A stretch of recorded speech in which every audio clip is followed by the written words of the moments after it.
We got the man, Dan 50K Ige, and we got my young stallion right here, Mansoor Abdul Malik. Mansoor now, I think 4-0 in the UFC. Dan 100-0 in the UFC. 100-0, right? Today we're gonna run some cage containment stuff for our warm-up, kind of break down some of the scenarios that we like to run through as far as funneling guys and trapping guys, stance switches in motion, things like that. And then we're gonna beat up Bear. All right, so today we got one of the best coaches in the UFC, Nicksick from Extreme Couture up there in Vegas. He brought in the boys today. Listen, my goal today is to learn some basics. After a training session with Dwayne Ludwig and TJ Dillashaw, they said one of the best coaches in the system right now for the Bay Muay Thai system is Nicksick. And now that I understand the system, my goal is to really come in here and to see if the system holds up against two current, high-rated, high-caliber fighters in the UFC. Is there anything you want me to give him? Any looks you want me to give him? Because I don't want to just... He needs Volkanovski look. Oh, I could do that. And then he needs Hamzat look. Oh, believe me, I watched Hamzat's whole camp. I mean, you know, you might as well be Hamzat. Okay, first drill, we're gonna run some split alleys into traces. I know it sounds like fucking French. So Dan's gonna get me on a flat panel, okay? Dan's gonna throw a jab, and he's gonna throw across to my heart. When he throws across to the heart, he's gonna read my drift. Once he sees me drifting, he's gonna switch his stance into a southpaw, and then he's gonna come right into his double jab cross series for his fucking kill shot. So simple like drill. John Gruden, that's thick looky, why is he thick? We're aiming right at the heart to get center mass, right? Obviously when these guys throw, they throw heat, and we're always trained to go away from the power unless he funnels me, right? So look at his funnel. So look at that, he makes that angle and puts me right into a new stance. And the whole goal is to get me to that choke point of the cage. Oh, you're pushing him into the cage? Yes, we're reading the drift. So like a lot of times you'll hear me in a fight, I'm like, hey Dan, read his drift. I might be drifting this way. If I drift this way, he has what we call a Frazier. He can go right into a new stance. Here to here to here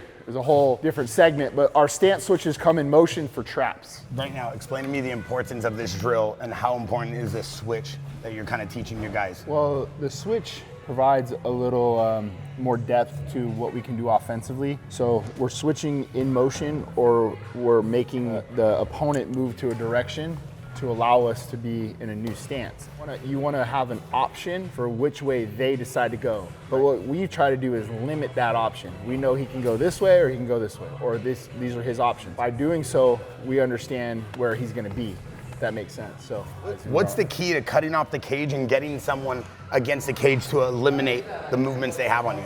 I saw you running a drill with Mansoor earlier. Sure.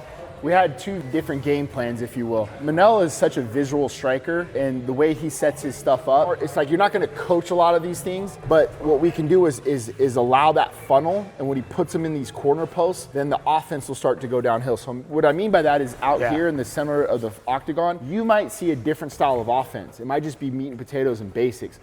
All the while, we're trying to take away this space. We're trying to fight you on the black line. Getting me closer to the cage. Closer to the cage. So we'll say flat panel, right? And then we say a choke point. So when you get flat here on this panel and then you drift this way, look at the way your back has to go. Yeah. So you see now, when you're here, your feet are now flat, and I still have an angle on you where I know which way you can go. Yeah. So the one thing that like Randy always taught us in the beginning is the cage is its own art. Once you understand and learn how to cut it off, and how to maintain the cage control, it's also an element of scoring, judging criteria. So I'll give you the Manel's camp, a little bit of what we did. So go southpaw. This is Brandon Royval. So now we're in open stance. A lot of our stuff was punched down here. So what we're trying to do is establish a defensive rhythm.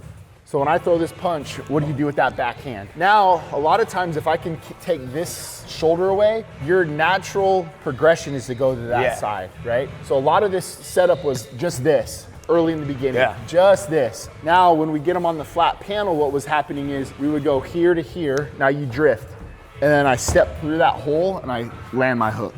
So you're crossing, then you switch stance. But this is the key here is what I want to do with my shoulder. So watch my shoulder. So I'm hiding behind it, and then this hawks this shoulder, and I deliver that hook. Two body, one body. So two body pump, one body enter. Two body pump, one body go.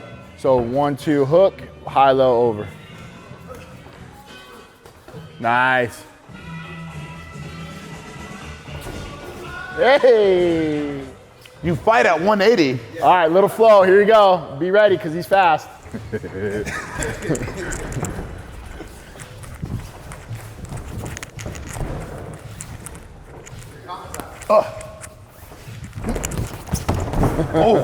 Oh, you want to wake me up?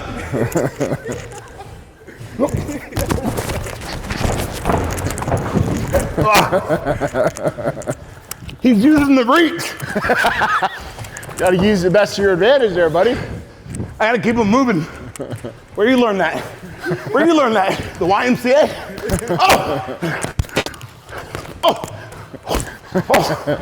Oh, he's hitting. I got him. That's all the way. Oh my God. Looking good, Bear. Right where I want him, coach. Yep, perfect. What happened to all the stuff TJ taught me? What is TJ teaching you? It's not working. All